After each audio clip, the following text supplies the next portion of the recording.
You're listening to the Unsung Podcast, where we talk about classic albums and decide if they deserve that distinction. And we also talk about some unsung classics in the hopes of bringing them to a new audience. And at the end of it all, we let you decide if we were right or wrong.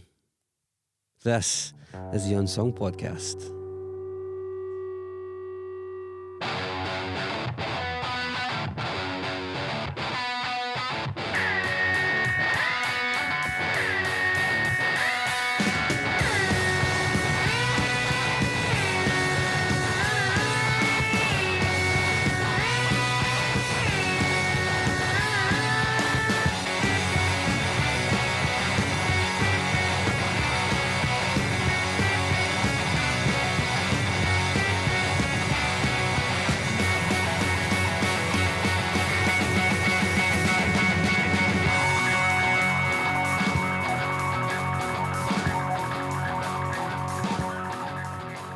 This is episode number 13 of the Unsung Podcast. Before we get into this week's episode, as ever, just need to clear up what happened last week.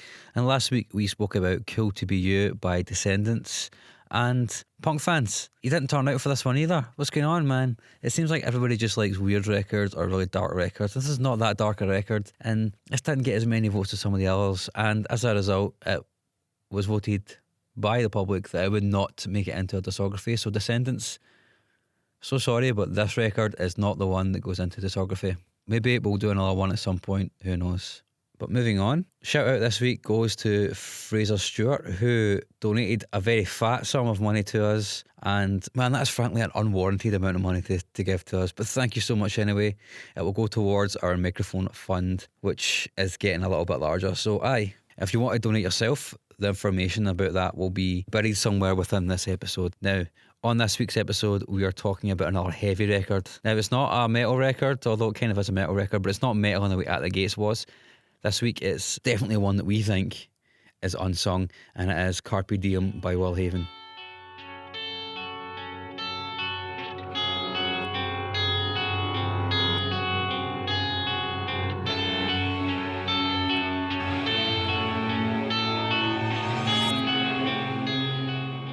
Hi, I am your host Mark Fraser, and I am joined by two future members of Descendants.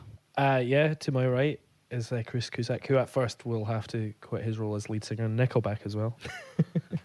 On this most holy of days. Yep. Rest in peace. And to my left Chad is David Weaver, the only man to ever make it out of illness. Ever? It's actually true. Yep. Do you know what? I bought a hi-fi from a man off Gumtree last week. Absolute peach of a thing. And I went and picked it up in his little bungalow just near Govan. And he'd just moved down from Inverness. And I was like, oh, hi. And he was like, oh, do you know Milnafua? And that's like the council estate, like the housing estate in Allness. And he was a Christian outreach community officer in Allness. And he was like, oh, do you know Mad Jerry? I was like, no, I don't know Mad Jerry. Mad Jerry with the scars. Nope, don't know Mad Jerry with the scars. And apparently Mad Jerry with the scars has passed away. Oh, no. So another man that is yet to make it out of Allness. On this most holy of days. Yeah, so there you are. Thanks. It's weird that Mr. there's Ling from so much Christian Gumtree. outreach work up there. And given your fondness for mayhem and Scandinavian black metal, There's been very few church burnings in the Highlands, actually. It's because you left. Yeah, exactly. because they're I made know. of stone.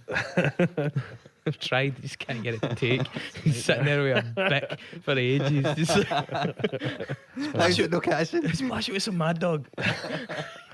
We didn't have Mad Dog. We just had to make our own. Do you know apparently MD doesn't mean Mad Dog? Does it not? It's a Jewish phrase. Really? I found this out the MD 2020. The MD is like, It's just we've Two just added Jewish it words. as a Scottish. it's just Subculture. a strange So- like little thing that it just became Mad Dog. Is it kosher then? Oh, I don't know. Doesn't say it in the bottle. Oi. Okay.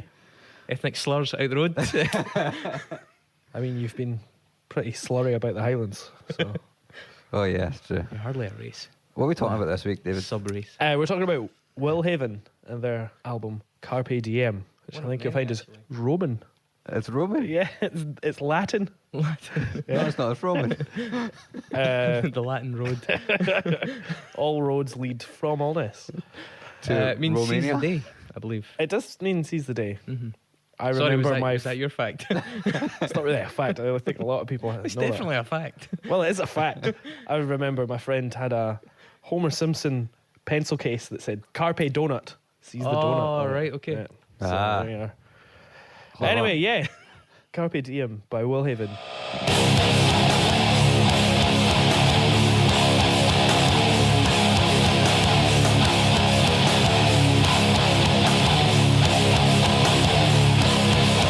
I think I suggested this one. You did suggest this one, I believe. Will Haven are a band that have more albums than I give them credit for, I'll be honest, because putting my cards on the table, Yeah. this was their best album. And after this, as much as there are some good moments, I'd lost track of what they'd been doing, but I didn't realise they were doing stuff right up. They've got an album in 2015, and I mean, that's like 6 albums in total, plus an EP at the start. It's like, it's a lot more than I actually thought. Yeah. They released a new song this year.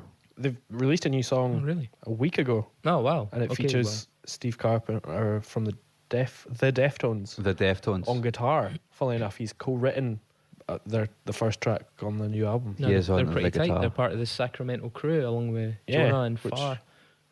I think this album is kind of defines what we're doing with this podcast, maybe, in that it's a completely underappreciated record.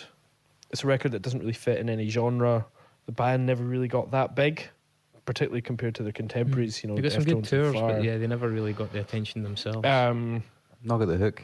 I don't think they ever came close to bettering it, as you mentioned, Chris. But I do think that it has been very influential and is recognised as a classic amongst a very, small amount of folk that have really taken it to their hearts. Yeah, I mean, we'll go back into it, I guess, later on, but I think it's really underappreciated stylistically how brave the album is. Like, Yeah. the way, the delivery, and the underlying kind of musical theory, almost, of some of the way they fit it into a genre that wasn't really accommodating those kind of ideas before this point. This was like 2001. Yeah, So it's like, yeah, I mean, and given the landscape at the time as well was pretty stodgy. Well, yeah, I mean, they're friends with Deftones and Far. Deftones is probably a bad example. So they're actually one of the better bands. That were No, about but at that what I'm time, saying but- is, much like Deftones, they were maybe piled in with that new metal of that era, when in fact they definitely transcended it. Oh, that was you loved it, but it was a brutal era. I mean, I loved certain parts of it. I will hear no bad things against the first 4 Korn records, for instance. But but I mean, there was some absolute fucking Howlers. horror happening there. Yeah. Coal Chamber. Coal Chamber. What the fuck was Coal Immediately Chamber? sprang to mind. The Roof. Absolutely dreadful.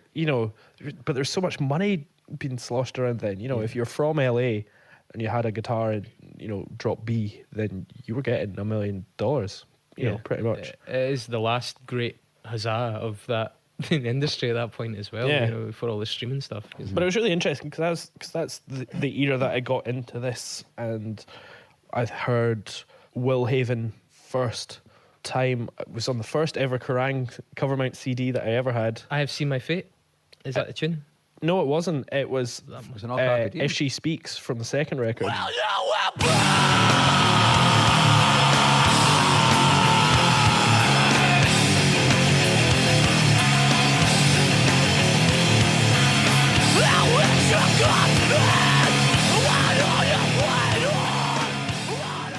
From WHVN. Yeah. Yeah, because first time I heard them was I Have Seen My Fate from El Diablo, the first full album. Yeah. And that might not have been Kerrang, that might have been Metal Hammer. Yeah. But yeah, that was like, again, those two songs and were the best. the other in the world. bands on that record were, there was a Korn track, there was a... Which one? What year was that? It was 98, I think. 99. Maybe it was 99 because it was Wake Up by Korn.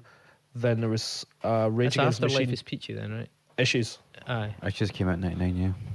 And then there's a track off Battle of Los Angeles by Rage. And there was... Fine album. Yeah, so it was that sort of era. I'm pretty sure there was a Biohazard track in there. Hey. But yeah, and their first 2 records, I listen to them occasionally. They're actually pretty good. Sort of, they're more hardcore than metal to me. They show moments of like what Carpe Diem really nails. Like there are definitely a few tracks. There's a couple on El Diablo and there's 2 or 3 on WHVN Yep. that really do demonstrate like a little bit of the kind of stuff they maybe had in their locker, but it was delivered a lot straighter and a lot clumsier. I think like the El Diablo had that really rattly corn bass thing that I could think made it more of its time, and it also had that dead clangy piccolo snare thing, and there was a lot more tropes. Yeah, and a lot fewer risks. Whereas the second record maybe had that just more like hardcore, more straightforward drum beat as well. Was it the second record that had that song Jaworski on? No, was that on the second one? I think that was in the second one. Yeah. What's the song that goes, "This is our fuck you" song? It's just pure cheesy. Like, yeah.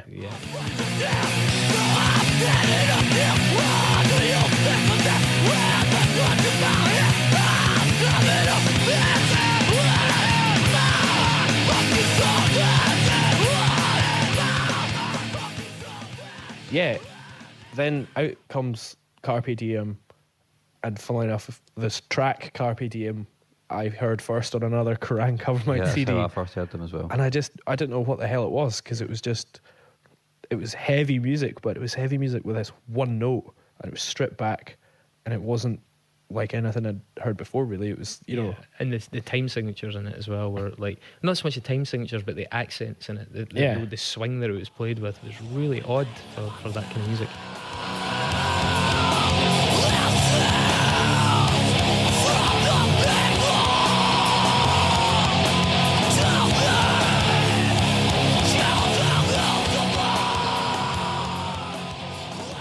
Also had a video, Carpe Diem. It was one of the first, I think it's maybe, did they do a video up until that point? This might have been their first video. I think Chino Moreno was in the video as like the actor. But also, I don't know about you, I really like the aesthetic of Wellhaven, because they were one of those bands that was sort of playing really heavy, sometimes very sludgy stuff, but they were quite clean cut, sort of jeans and t-shirt guys, or like Grady Avenel had like a suit. He liked to wear like a white shirt with a suit coat, and it was just different. It got away from that kind of like long-haired, like, you know, just windmilling kind of stodgy kind of metal cliche that was very two-dimensional.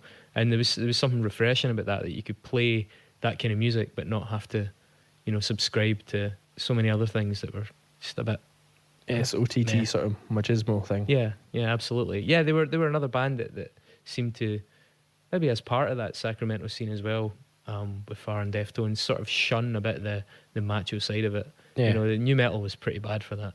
Absolutely, or for some people pretty good for that, if that's what you're into, which they a lot were. But hardcore at the same time was also like that, like bands like Biohazard, stuff like that. Yeah, and then post-hardcore came out and sort of reformed that. And and even bands like Dillinger Escape Plan and stuff, who were extremely heavy. We've spoken about this before, like really heavy, but also much more aesthetically nuanced and singing about much more complex things. And yeah, I mean, it was an interesting time in the sense that there was a backlash against the machismo as much as there was an abundance of machismo. And Wellhaven seemed like a little bit of a thinking man's metal band, and they really saw it through on this album, I think, as well. Yeah. I don't know what gets me with it is it's progressive, but it's also stripped back. It just gets that balance between the two things perfectly. You know, the production's really fucking simple, and a lot of the time they're just playing those riffs on one fucking guitar string. You know what it reminds me of, and I know this will be part of the appeal to you as well. At times, if you jump into a Wellhaven song at the right moment, you can be fooled into thinking you're listening to Meshuggah. At certain moments, so the way they do the kind of 4/4 thing, and they push past it and they kind of mess around with it, and that kind of, and yet Meshuggah were way more complicated and way more proggy and way more, let me say Dream Theater, but just way more elaborate. And if Dream Theater over here and, you know, Wellhaven over here. But Wellhaven had those moments of Meshuggah that were really just brutal and just crunching and awkward and jarring.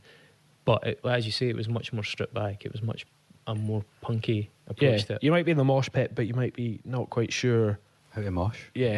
What foot and what head should be where. Yeah, I really love that about Wellhaven. Some of the riffs, because of that weird push, the Latin push that they do, you can't really mosh forward. You kind of have to mosh backwards, because it's like or you have to kind of lurch, because you never really get the backswing in time, because it's constantly doing that yin yin yin yin yin yin thing where it's like pushing forwards on the beat. Actually, probably a decent enough time to go into that, but I had to, in preparation for this, consult with somebody that knew what the hell they were talking about on this matter. And so my man Graham Costello, drum aficionado, Jazzman and graduate of the Conservatoire, was throwing some random drum-related phrases at me. Mm-hmm. But he hadn't heard this before. He'd heard Wellhaven a bit, but he didn't really know what the fuss was about. And I was kind of saying to him, like, if you've only just heard them in passing, you maybe wouldn't grasp how this album really took a simple idea but took it to a really interesting place and in the best way that I'd seen it done. But he was saying things like that kind of Latin push that they do, where they're always playing on the front of the beat. Or I mean, it's sometimes the drummer, sometimes the guitarist. They kind of alternate, but they're playing on the front of the beat, so it's constantly lurching forward, and it gives it a sense of movement. Even if the tempo is not that fast, it feels urgent.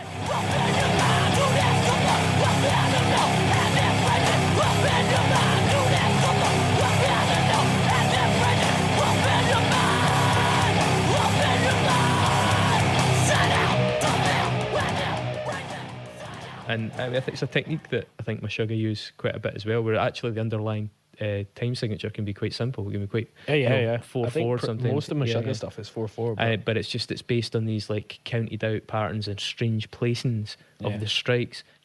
He was saying, I think he said it did occasionally kind of seem to dabble in like what would be like a 12/8 equivalent. And he was telling me there's the apparently playfully accent hidden triplets for effect. Of course they do. There you go. They often don't resolve on some of the pushes at the end of the line, you know, where you would push but then you would land flat on the last beat. They keep it pushing right over the edge and they just never let it stop, so you have that really uneasy sense of when is this riff going to give me a chance. I mean that happens in the first proper track. So Saga, yeah, track 2.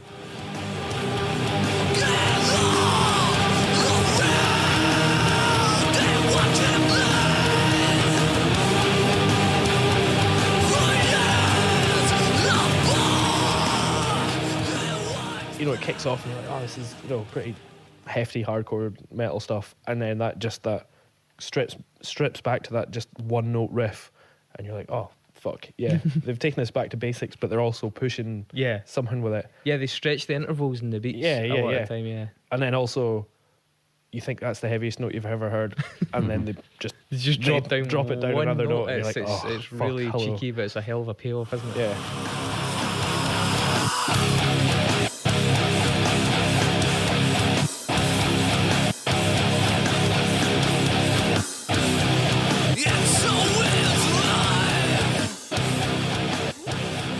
I think a big difference with, like, so Jeff Irwin is the only member of Wellhaven that's been in Wellhaven throughout, right? And Jeff Irwin does a lot of the writing. He plays the guitar, and in this on this album he takes the lead on a lot of those kind of pushed sections especially, and in that one obviously the guitar is, when it does that shift down one note, it's obviously Jeff Irwin. But a big difference on this from their earlier stuff was the arrival of a guy called Mitch Wheeler on drums. I think it was Wayne Morse, I think, was the original drummer in Wellhaven. And nothing against Wayne Morse, the first two albums are good, but Mitch Wheeler, there's something really subtly effective in the way he really leans in to this whole concept of like the kind of Latin push, but played to sludge music. Like I can imagine, see if you did a MIDI file, you know, like a little kind of like MIDI kind of bleep bloop kind of guide file of Wellhaven's music. Yeah, it would sound just it would sound like Herbie Hancock or something like that, because it would be so twee and funny and like, but because they play it so low, so heavy, so hard, it is dead unsettling. Yeah, to want to kind of move your backside in that weird tempo, but it's also like quite misanthropic at the same time. It's a really weird juxtaposition. I'm just aware, like, so for me, basically, the first time I heard that riff in Carpe Diem on that Covermount album in 2001. Very good. I was just like, this is the band for me. I want to be in a band like this. I want to do this.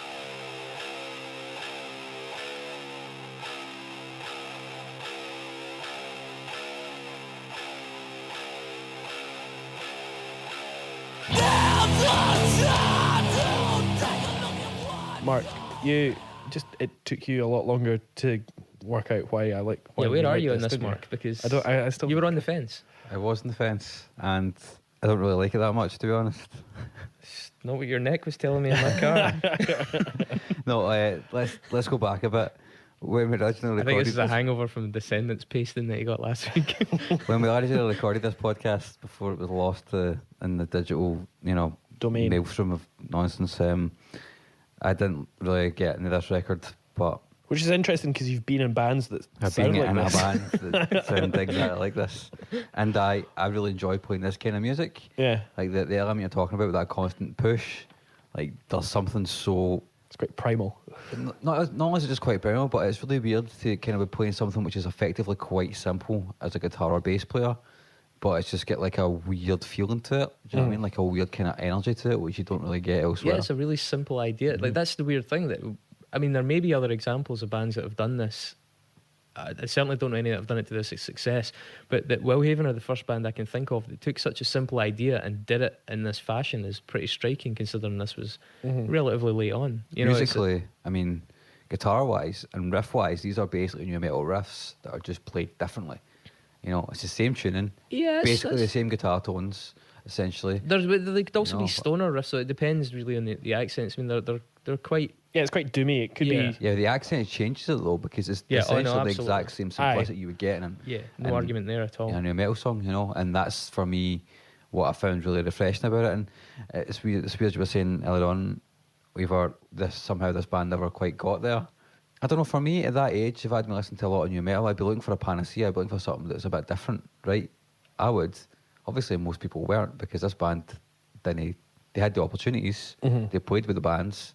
Yeah, I mean, they played with Biscuit, that, Beastie Boys, Soulfly, Fear Factory, Deftones as well. They played even like Soulfly is an interesting one, because like they sound a lot like this in terms of recording, and even that just like exactly the same guitar. Yeah, the tuning and and they do a lot of those one string riffs, but a totally different feel. You know, Soulfly were a new metal band. They're more conventional, and I know they tried to entertain a lot of like they even were like specifically South American. Yeah, I was going to say they tried to play up the Latin thing, but it didn't seem to be quite as natural. Yeah, that's true. That's an interesting point. But in saying that though, it felt that kind of Latin style stuff that Sepultura Soulfly paid off really well in Roots Body and Roots basically when they were doing it as new metal. How much of that was just in the aesthetic like, of that song, though? In the whole record, the video. They moved on. They deliberately moved.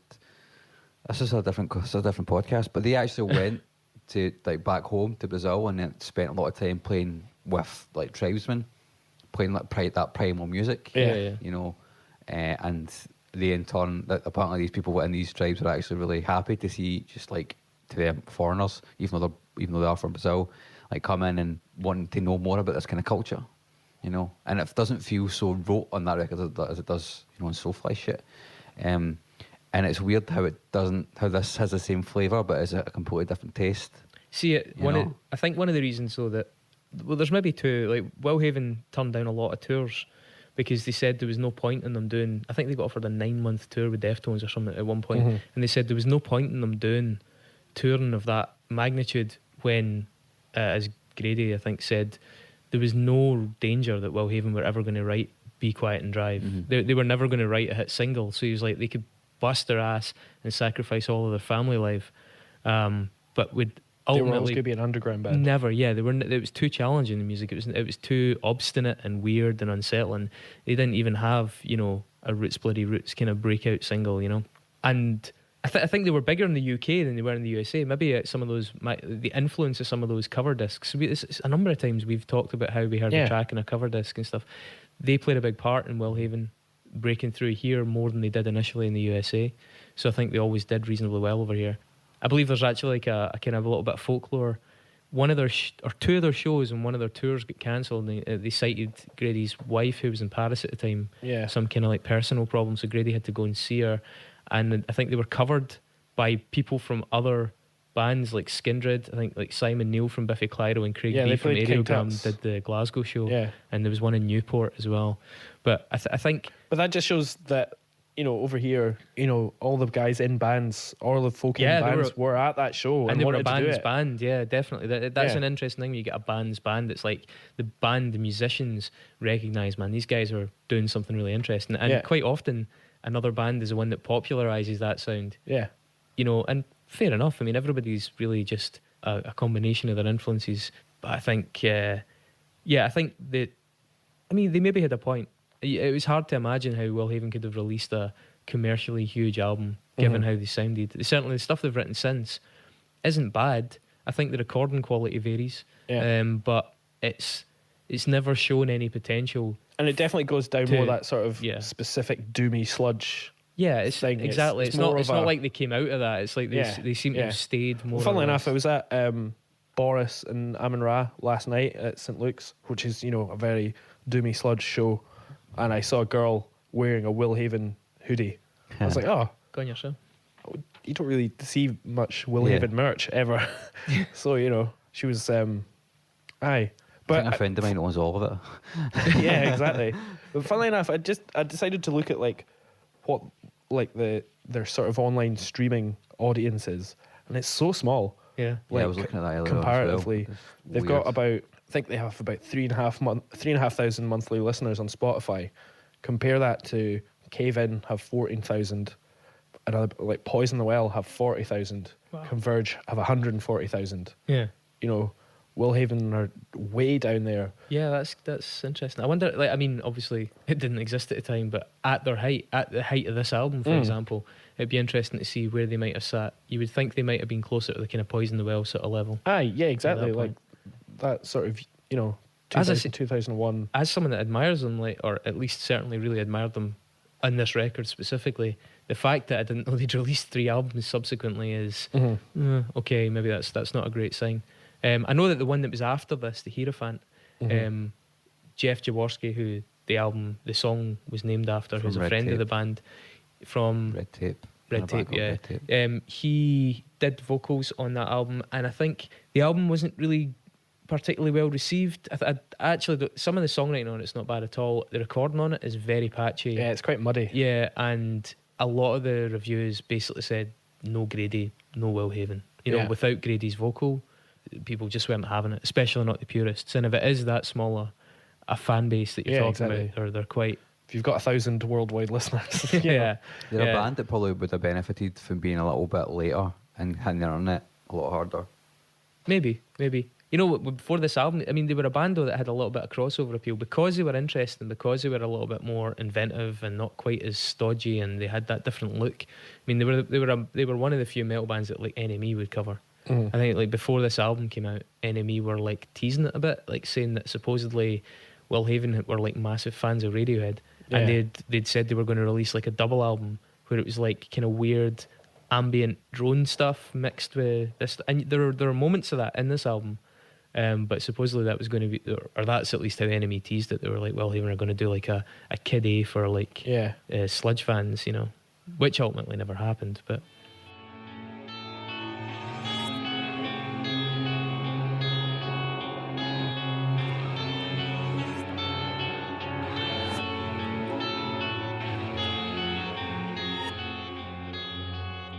funnily enough, I always tie this band in with a British band, Earth Tone 9.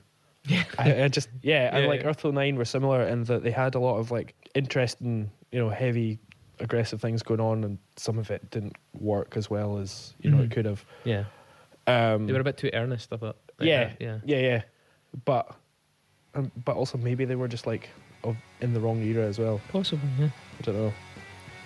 But yeah, that's by the by.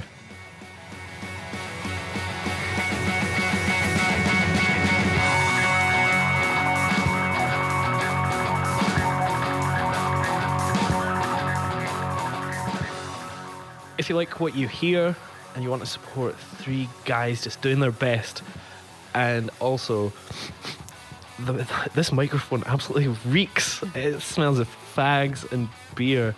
So we need some money to get some, I don't know, microphone covers or just some new microphone. Yeah, even just a kettle to boil this in. Then please support us.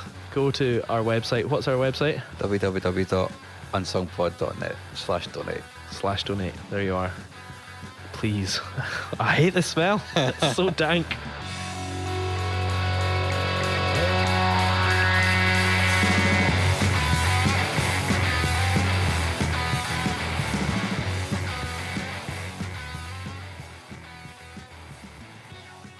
You'd mentioned the band last time that you thought Will Haven were... Oh yeah, there's definitely a few bands that have taken that Will Haven sound and that Carpe Diem sound and, you know, gone to extreme lengths with it. And there was a band called Black Sheep Wall who are LA based, and they're still around. They've released a couple of records. and it's just unbelievably heavy stuff. Yeah. But you know, they've kind of got that Party music and all this. Yeah, exactly. The poppers. And then another band, Admiral Angry, who just Yeah. absolutely fucking nailed it. I think That record is phenomenal. Yeah, So fucking good, man. They released one record called Buster, just so incredibly heavy. It's like the halfway point between Will Haven and Meshuggah, and then I don't know, everybody's taking ketamine or something. It's just so oppressive. But yeah, the guitarist who was like the sort of driving force in Admiral Angry, he died when he was 22, so they've never really carried on. But yeah, there's definitely bands out there that have taken this sound and gone with it. And then there's other bands, you know, you hear like even sort of more mainstream metal bands like Bring Me the Horizon and stuff like that, who, you know, pick and choose their influences. But there's, you know, there's breakdowns in certain records that you're just like, oh yeah, that's the Will Haven bit. Will Haven are the king of the breakdown on this album. I mean, there's some really, really great breakdowns. And so it was actually, I know we've mentioned Carpe Diem and Saga, which are the kind of the big intro pieces beyond the opening bit of music. And the opening bit of music kind of shows that kind of they were going to be a bit more experimental on it and stuff. But Bats is amazing. Oh, what a song! Like that riff is about 330, 340 that comes in. It's just so misanthropic. It's just wow. It is really negative.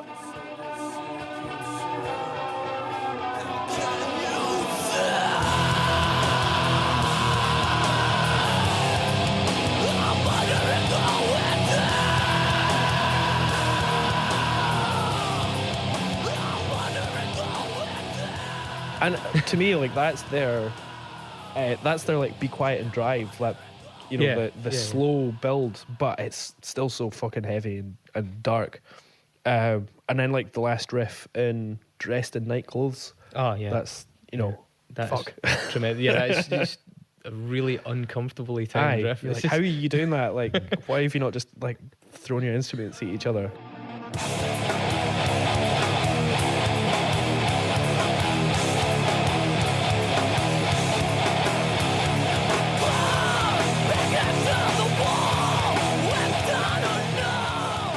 It's one or two tracks after that as well. Is it Finest Hour? It's the one, the slow builder. It's a really nice palate cleanser. It's that again kind of the ambient thing where it kind of builds up and it's got that really dreamy feeling, and then just does the tape stop, like the tape slow down, and then bursts into just this big cacophony, and then fades out into the kind of like almost talking about Sepultura by accident, and like the kind of Kaiowasi sort of strummed acoustic guitar kind of tribal thing in the background.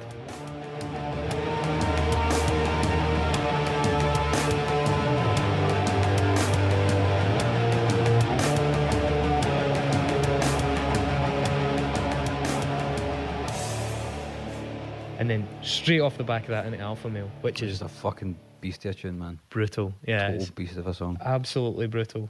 That's got most of the components. Like if you're like, so what is this album? What is it they're talking about? It's like, well, you can kind of sum most of them up in a relatively short space of time with that track.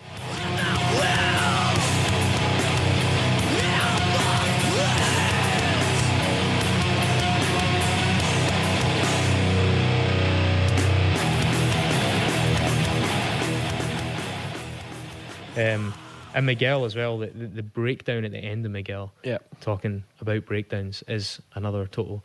I mean, they were the absolute kings of succinct breakdown, sludgy, doomy, crazy heavy music.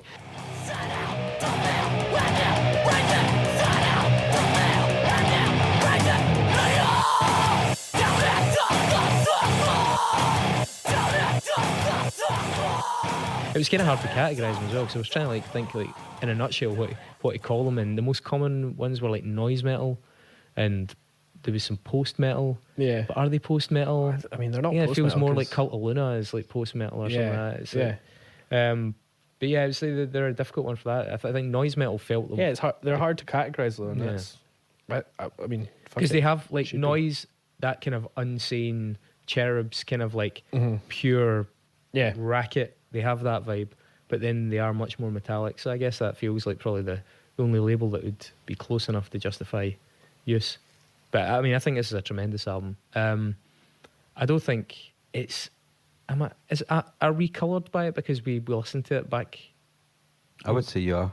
When did you first get into it? Like, like as soon as I heard it. Yeah, I think I went and bought it from HMV in 2001. I think I was the same, and I'm trying to work out if maybe that's part of like why it doesn't, because it seems like it's got all the ingredients to click with Mark, and I can't tell if he is just really upset about descendants. I went to uni then, like 5 years later, and I met some folk who hadn't heard it but were into hardcore, and I introduced it to them, and they were like, "Oh yeah, fuck, this is amazing." And I ended up going to see. Yeah, I went to see Will Haven a couple of times, and I saw them in King Tut's, and yeah, that was with a couple of folk that I introduced to them, after 3 or 4 years after the album came out, and they got it. When was that you saw them? I mean, I've no idea. I mean, like roughly ballpark. 2007 maybe. So was that the guy from Slipknot in them at that point? No, I think Chris it was before Fenn. then. He did the record in like 2010, I think. So. Right, okay. You're right. 2010, Chris Fenn joined. Apparently, Chris Fenn and Jeff are big golf fans, which is the least metal. It's actually something I didn't want to know about the band. I'm like, it's not compatible with the tone of this album. You live long enough, and your heroes turn into golfers. Golf fans. Yeah. It's like cancer. It's like eventually you live long enough, everybody becomes a golf fan. Yeah, that's it. I think there's a lot to like about this record, but I think parts of it haven't aged particularly well, just because there's still a little bit of that kind of, bands have taken a bit of the sound and pushed it in ways which are kind of more hardcore-y. I always feel as though they still have that hardcore-ness to them, which is frustrating for me to listen to because there's too much weird metal stuff to make it not metalcore. Does that make any sense? Did you go back and did you listen to any of the earlier? Did you listen to WHVN, for example? I have not listened to it, no. Because that is a little bit more typically hardcore. It's like it's a bit more conventional, but with similar tones. And to be honest, it's still good. It doesn't like tick the box for me in the terms of really ploughing that furrow of the weird Latin pushed thing. It doesn't do that as much. It does it a bit, but not as much. And it's got the different drummer on it, which I think played a part. But you may find that if you do kind of have time for it, but you're not sold on it, you may find that certainly one of the earlier two albums is, because they're a bit more direct and a bit chunkier, might actually be like, that's the combination I'm looking for. No, I have grown to like this record. Like I said at the start, I've spent more time with it, and I've been able to get into it, and there is a lot to admire about it. It is unrelentingly heavy. It is devastating in places, like really devastating. For me, it doesn't quite land in the same way metal does. It probably goes back to that noisy thing we're talking about. Yeah. It's definitely more of a racket than anything else, I guess. And I do like that Latin push thing. I mean, I played in a band in two bands that did it. Do you know what I mean? And it's so much fucking fun to play. And it's like we've said, it's taking these simple elements, these simple things, because everything they do is not particularly difficult to play.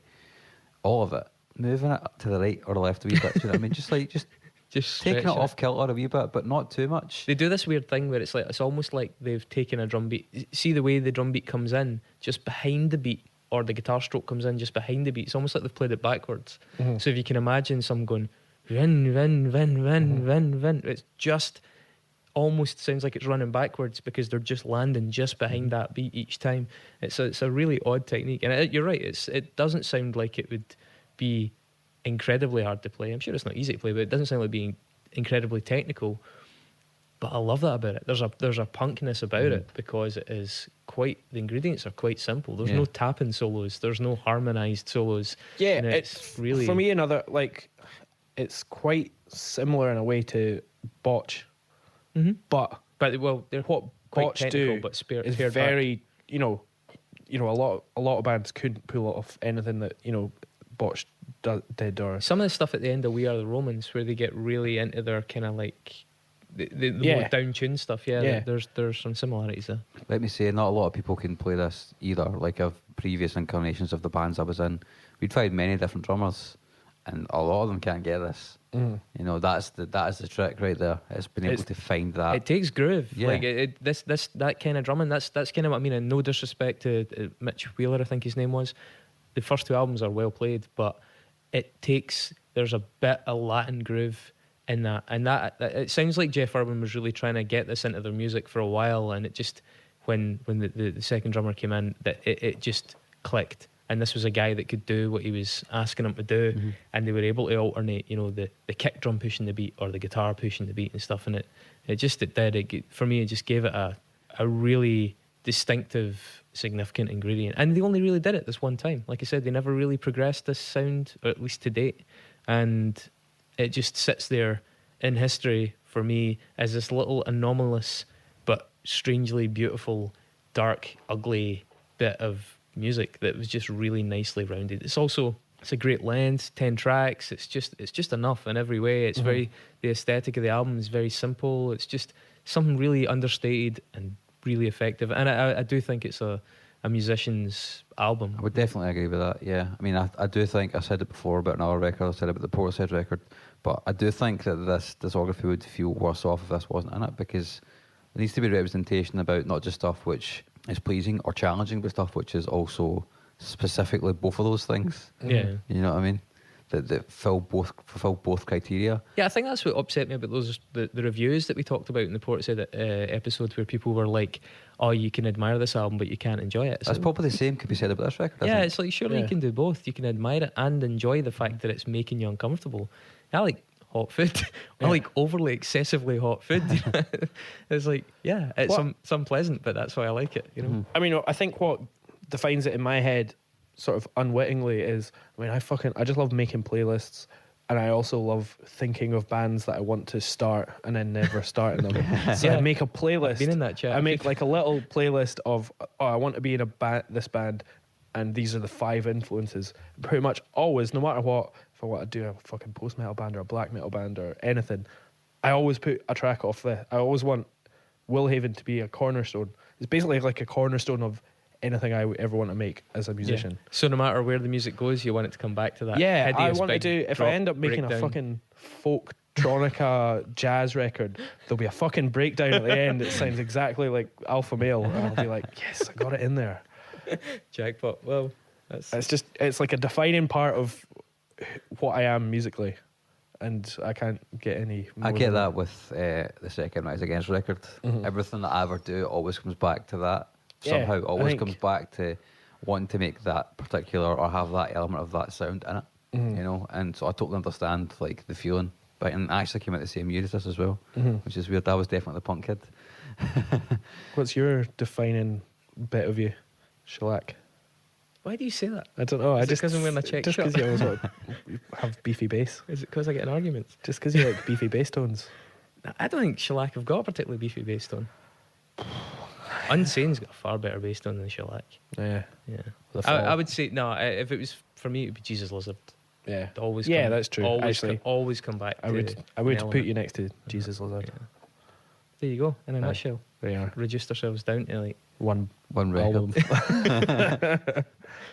I'm glad we could get to the bottom of that. So yeah, I definitely think this should go in. I agree. I think, like I said, that the discography will be worse off if this is not in it. Yeah. I feel you're teetering towards this album, and that's good enough for me. Like, and I genuinely would encourage you to go and listen to probably the one directly before it. I think there's a good chance if you quite like this, then you will like that. The more I think about this record and the more I listen to it, the more I grow to like it. And not in a kind of, shit, that's fucking awesome, I need to listen to it again kind of way, but it's like, I want to listen to it again, but I need to continue to process what I've heard before I go back to it again. You know? Cool. So yeah. Job's a good one. Job's a good one. Thanks, what are we doing next, gents? I think next week, are we doing... Ex-Military by Death Grips? Yeah, the debut mixtape stroke album stroke the first record by Death Grips. Indeed. Are you excited by that, Chris? Day of interesting cover art to look up in a cafe. That one or the other one? I just looked up. Or did you just look up Death Grips album go cover? Go to the cafe 2 PM. Oh, family's kicking about. I'm not going to play it, but I'm going to look up the Death Grips cover art. Yep. Never do that again. Done that wrong. Nah, I'll advise. But you want to know. Oh, I need to find a new cafe now as well. Yeah. I'm looking forward to this one actually. Gentlemen, it's been a total pleasure. Thank you very much. Thanks guys. Bye.